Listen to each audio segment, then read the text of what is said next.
You aren't actually lazy. Your brain is just stuck in a survival loop from 10,000 years ago. Evolutionary biology has hardwired your mind to hoard energy, mistaking your modern career goals for life-threatening risk. It's time to stop fighting your biology and start hacking the neural triggers that turn your exhaustion into high-performance power. Now, before we go any further, I want you to sit with something for a moment. Think about the last time someone said you had so much potential. Maybe it was a teacher, a parent, a friend who watched you light up a room with a single idea. They meant it as a compliment, but somewhere underneath that warmth, you felt something uncomfortable, a quiet pressure, like potential was a debt you hadn't paid yet, like being gifted was actually just a more elegant way of being behind. If that landed somewhere real in you, then this video isn't going to explain you, it's going to recognize you. And that's a different thing entirely. Here is what the world tends to believe about people with obvious ability who aren't producing obvious results. They're wasting it, they're afraid of success, they're undisciplined, maybe they're just comfortable, maybe they never really had what everyone thought they did. And here is what's actually happening most of the time. Something far more interesting, far more human, and far more worth understanding.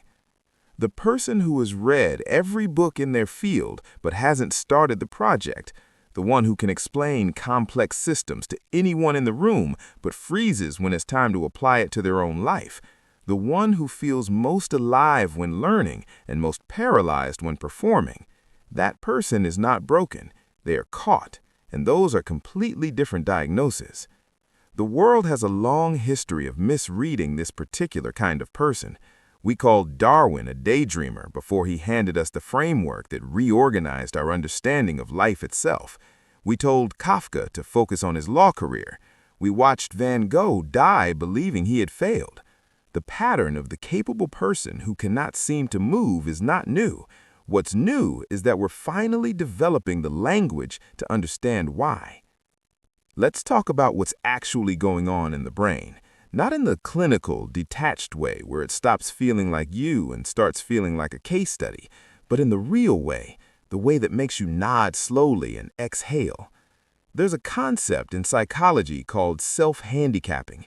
It was studied extensively by researchers Stephen Berglas and Edward Jones back in the late 1970s, and it describes something quietly brilliant that the mind does to protect itself.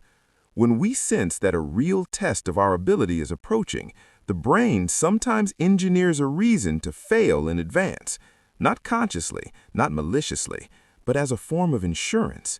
Why does this matter? Because it means that the procrastination, the endless preparation, the sudden exhaustion right before you begin, these aren't signs of weakness. They're signs of a mind that has decided your identity is more valuable than your outcome. The logic, buried beneath awareness, goes something like this. If I try and fail, I lose everything. If I never fully try, at least the potential stays intact. Potential is safe. Performance is a gamble. It's worth pausing there, because the intelligence of that move is almost admirable if it weren't so costly. And here is where evolutionary biology walks in and makes things more complicated, and somehow also more forgiving.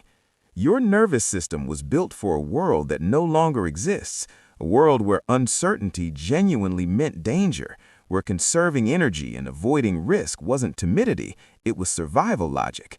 The prefrontal cortex, which handles long-term planning and abstract goal pursuit, is in constant negotiation with older, more primal systems that are scanning for threat. When a goal feels uncertain, when success isn't guaranteed, when you might be exposed and judged, those older systems can begin to treat your ambition like a predator, and they respond the same way your ancestors would have responded to one: stillness, withdrawal, waiting. The freeze isn't weakness, it's ancient protective wisdom applied to a problem it was never designed to solve. Think of it this way. Imagine you have a very sophisticated piece of software running on operating system hardware from 10,000 years ago. The software is capable of extraordinary things: creativity, vision, complex problem solving, deep pattern recognition. But the hardware keeps interpreting the software's most ambitious programs as crashes waiting to happen. So it slows the system down, it runs background checks, it conserves power. Not because it's malfunctioning, because that's exactly what it was built to do. You are not malfunctioning. You are running modern ambitions on ancient hardware. And understanding that changes everything about how you approach yourself. Now let's separate the myths from what's actually true. The stereotype is that gifted people who don't produce are secretly afraid of hard work, that they love the idea of achievement without wanting to earn it, that they're arrogant, expecting things to come easily, that underneath the potential really is just avoidance dressed in intelligence. The reality tends to be almost the opposite. Most highly capable people who find themselves stuck are not avoiding effort. They're avoiding the exposure that comes with effort. There's a profound difference. They often work intensely, obsessively even, on things that feel safe, on preparation, on research, on adjacent projects, on helping others achieve what they haven't achieved themselves. The effort is there. It's just orbiting the real thing instead of landing on it. Psychologist Carol Dweck's work on mindset offers a useful lens here. Her work showed that people who believe their intelligence is fixed, that they either have it or they don't, are far more likely to avoid challenges that might contradict that belief. Because if you're gifted and you fail, that's not just a failed attempt. In a fixed mindset, that's evidence against your entire identity. The stakes are too high. The avoidance is rational, given those rules. But here's the part that doesn't get talked about enough. Recognizing the fixed mindset is not the same as escaping it. You can understand Dweck's research completely, be able to explain it to someone else clearly, and still feel the paralysis. Because insight is not the same as integration. And this is where so many gifted people live, in the gap between knowing and becoming. I want to invite you into something here. Not to judge yourself, not to diagnose anything, just to look. Think about a goal or a project or a version of yourself that has been sitting in the background of your life for a while, something you return to, something you care about, something you haven't moved toward in the way you know you're capable of. Now ask yourself, gently, what is the worst thing that could happen if you fully committed to it? Not the practical answer, the emotional one.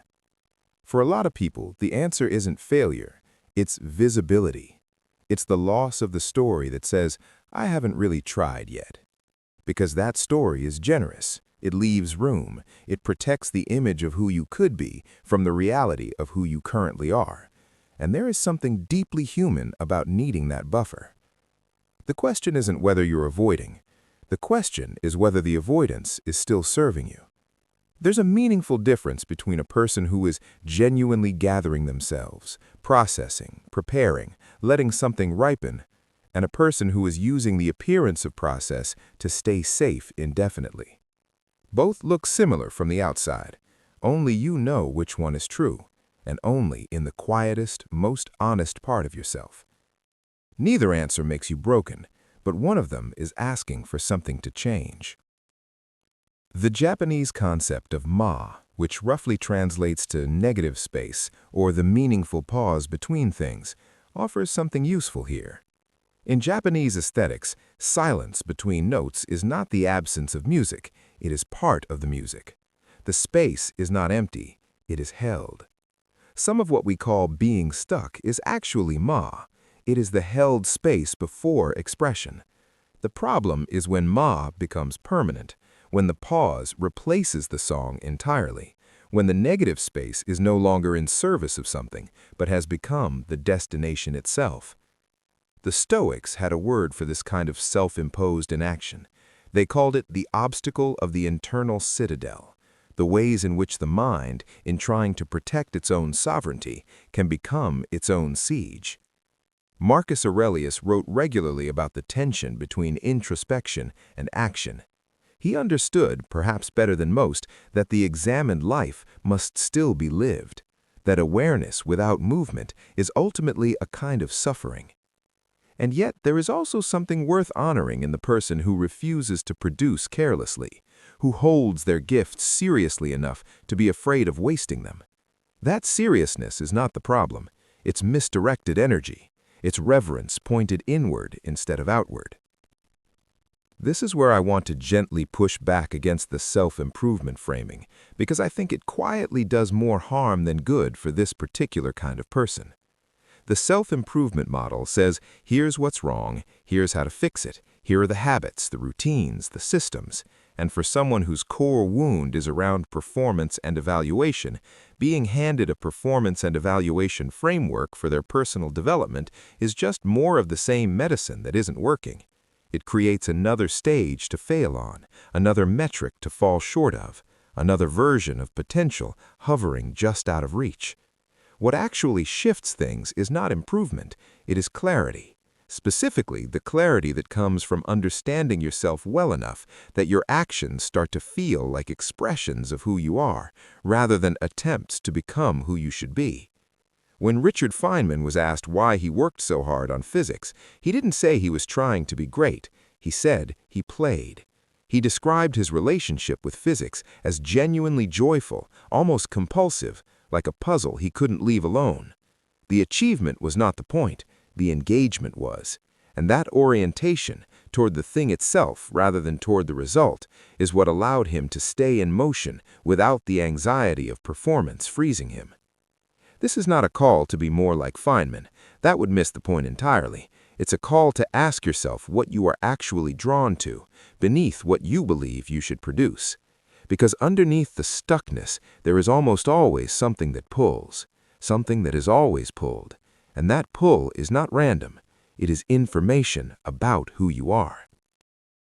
Here is the simplest version of everything we've covered. You are not stuck because you lack the ability to move. You are stuck because part of you has decided that moving means risking something you cannot afford to lose. And that part of you is not wrong to want protection. It is just using the wrong map for the territory you're actually in. The work, and I use that word loosely, is not to override that protective part. It is to update it, to slowly, patiently show your nervous system that expression is not the same as exposure, that beginning is not the same as being judged, that a small, real step carries more information than 1,000 imagined leaps. Potential is not a destination. It is not a verdict waiting to be rendered. It is simply energy looking for direction. And the fact that you feel it so deeply that it has stayed with you this long despite everything is not evidence of failure. It is evidence of something still alive in you, something still asking to be honored. That is not nothing. That is actually where everything begins. If something in this video felt more like recognition than information, that's worth sitting with for a while before you do anything else. Let it settle. When you're ready to keep going, the next videos on this channel will take these questions further, into the specific ways we unconsciously protect our self-concept, into what neuroscience is learning about the creative mind under pressure, and into what it actually looks like to move from internal richness to external expression without losing yourself in the process. Not as a checklist, as a continued conversation. Take your time. The questions raised here are not small ones, and you don't have to rush toward any answer just to prove you're moving.